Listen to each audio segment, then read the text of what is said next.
Apologies. So I said, thank you, Dr. Ranella, for walking us through the changes in the nomenclature. It was a long, but I think very rewarding process. And I'm going to share some of the issues around its practical implementation, what this means also in terms of public health and really growing the community of practice. So, you already mentioned how important this was to patients for various reasons, both making the disease more understandable and the recognition of multimorbidity, for medical experts so we can be more accurate and precise and have clear defining characteristics. I'll emphasize the importance of policymakers understanding that that MASLD is the most prevalent liver disease we've ever had, and policies need to be implemented really at all levels of society, both local, national, and at the global level. And finally, the societal perceptions that really need to change. There's still going to be stigma related to any liver disease, and especially liver diseases that are closely associated with being overweight or obese or alcohol. So, you mentioned some of the dissemination that was going on, Dr. Ranella. We're trying to reach the public, governments, and globally. You ended with a slide about the many organizations that have endorsed the new nomenclature, that it's being used in publications, the Healthy Livers, Healthy Lives sessions that have been held at professional societies around the world have also to some extent addressed the new nomenclature. And just a few days ago on World Liver Day, on the 19th of April, this was really put into focus. And here you have the World Liver Day logo, and this is an annual event that leading societies through Healthy Livers, Healthy Lives Coalition have endorsed to draw attention to all liver diseases. Obviously, those that are most prevalent are receiving rightly more attention. And when we think about MASLD and MASH, it's important to understand the risk factors.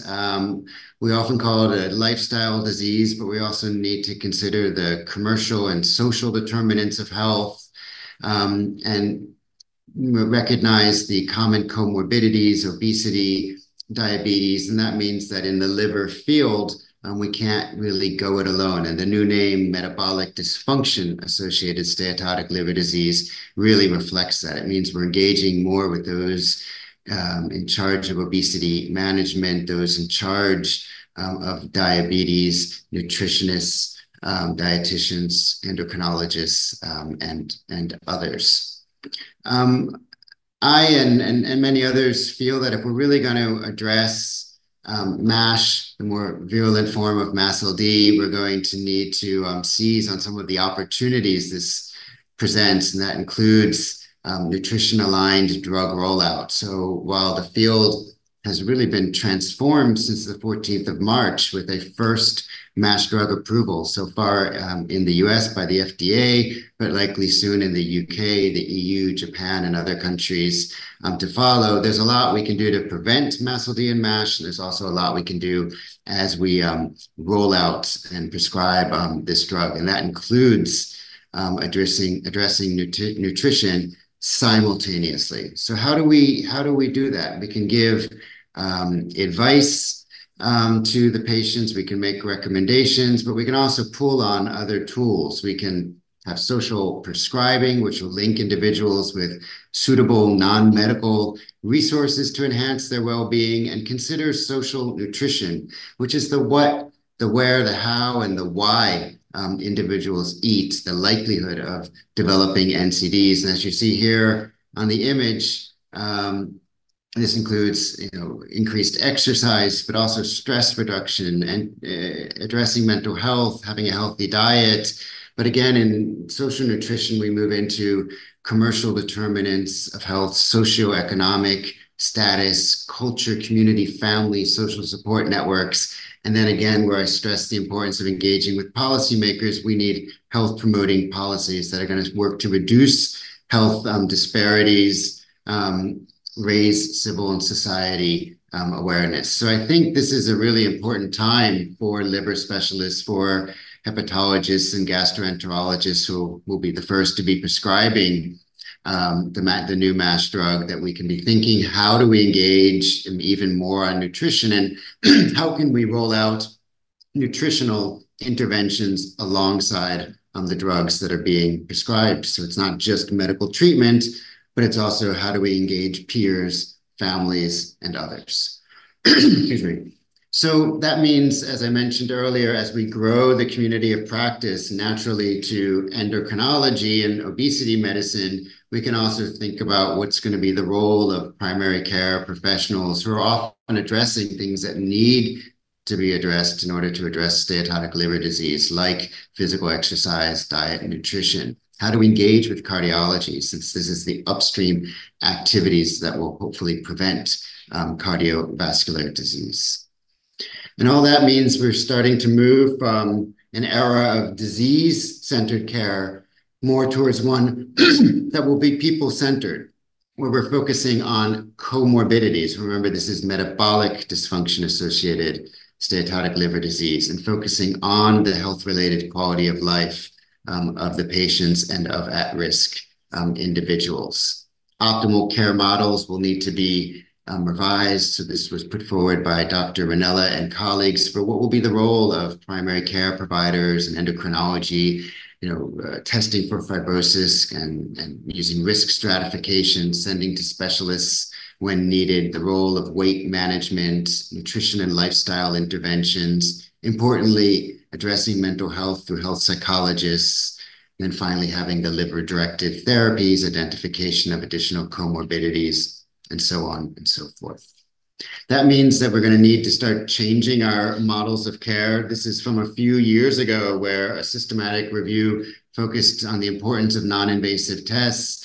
Now we'll be able to prescribe the first MASH drug without a liver biopsy, but that means we need to be clear which NITs we're using in which order and what those cutoffs will be in order to treat the presumed MASH.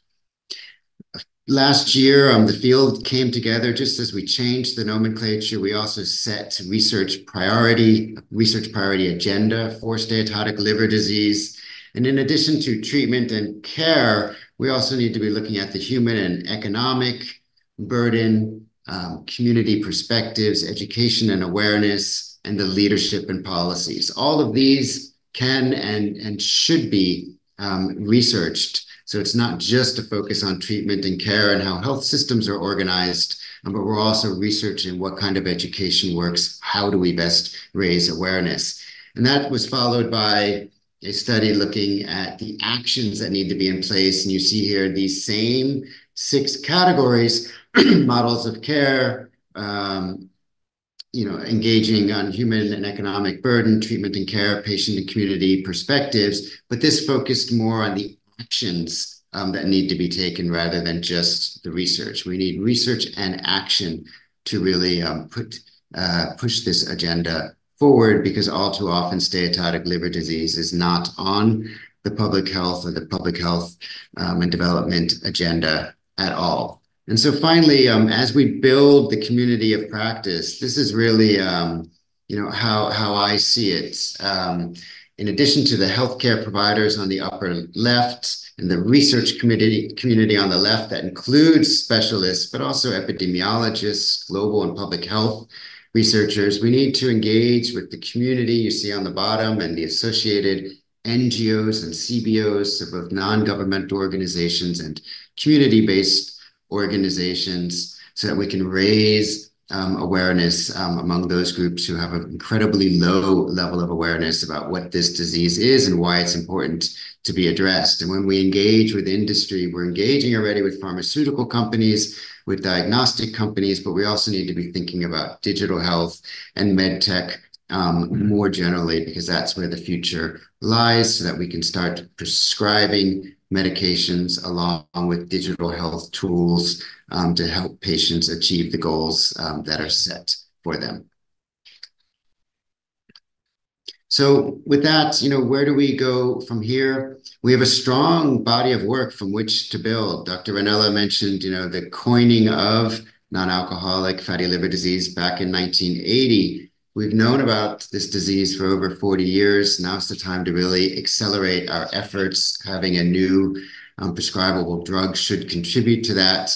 But the growing burden around the world, and mind you, the estimated prevalence is as much as 38% in adults globally, even higher in some countries. So that means we need to address not only social determinants, but also structural and commercial determinants of health, along with primary and secondary prevention and treatment and care. And that really means growing the community of practice. We cannot be preaching to the choir, so to say. We need to engage with policy makers, policy influencers, patients, and at-risk communities as stewards of change. So we can be thinking about this globally, bringing a common voice for more awareness and action on steatotic liver disease. That's one of the goals of the Healthy Livers, Healthy Lives Commission, but I think it's what we're all thinking about now as we enter a new era with a new nomenclature supported by so many organizations around the world, a healthy debate around what this means and who to engage with. So with that, I'll thank everyone who's contributed to all these studies and look forward to the question and answers with all of you.